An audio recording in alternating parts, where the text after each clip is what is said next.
Kaum kufar tidak akan pernah mampu mengalahkan kita sampai kita sendiri bermusuhan di antara kita.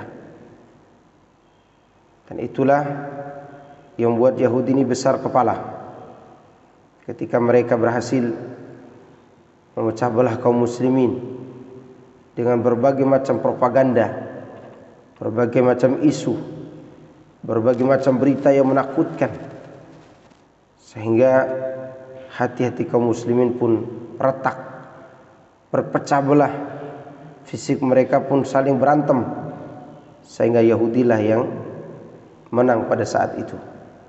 Sebagaimana Allah berjanji kepada nabinya yang mulia sallallahu alaihi wasallam ketika Nabi Muhammad SAW meminta kepada Allah agar Allah Subhanahu wa taala tidak membinasakan umat ini dengan musim paceklik atau dikuasai oleh musuh.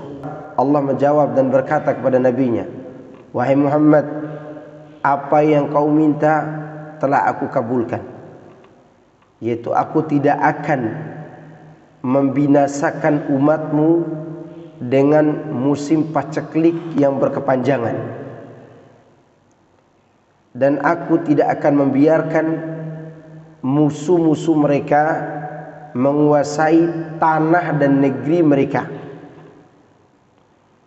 Lihat, di sini Allah berjanji Allah tidak akan membiarkan para musuh menguasai negeri kaum muslimin. Tetapi kenyataannya adalah sudah banyak musuh-musuh Islam yang menguasai sebagian negeri kaum muslimin. Apa sebabnya? Sebabnya ada pada akhir hadis ini. Sebab kaum kufar bisa menguasai tanah kaum muslimin, kata Allah Azza wa Jalla, sampai mereka saling membinasakan di antara mereka. Itu kaum muslimin saling bermusuhan. Dan sampai mereka saling memenjarakan di antara mereka. Dan itu terjadi di negeri-negeri kaum muslimin.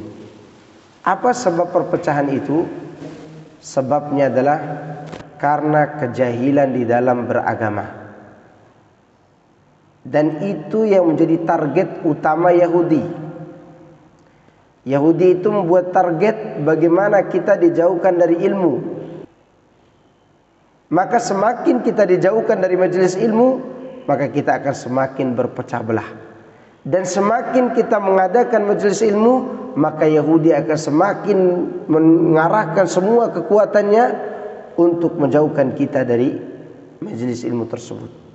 Karena tidak ada yang bisa menyatukan kita kecuali dengan Al-Quran dan Sunnah Nabi Sallallahu Alaihi Wasallam. Fisik kita boleh berbeda, nasab kita boleh berbeda, warna kulit kita boleh berbeda, tetapi kalau kita sama-sama berpegang dengan ilmu yang Allah ajarkan kepada Nabi Muhammad SAW, maka dimanapun kita berada, satu di ujung Afrika dan satu di ujung timur tengah sana, atau di ujung Eropa, maka mereka tetap dikatakan ahlu sunnati wal jamaah karena kesatuan hati mereka.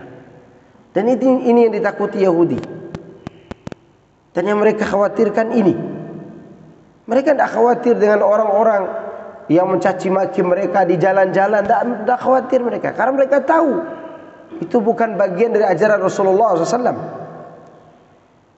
Yang mereka khawatirkan adalah ajaran ini masuk ke hati kaum muslimin melalui dua sumber, firman Allah dan firman sabda Rasulullah sallallahu alaihi wasallam.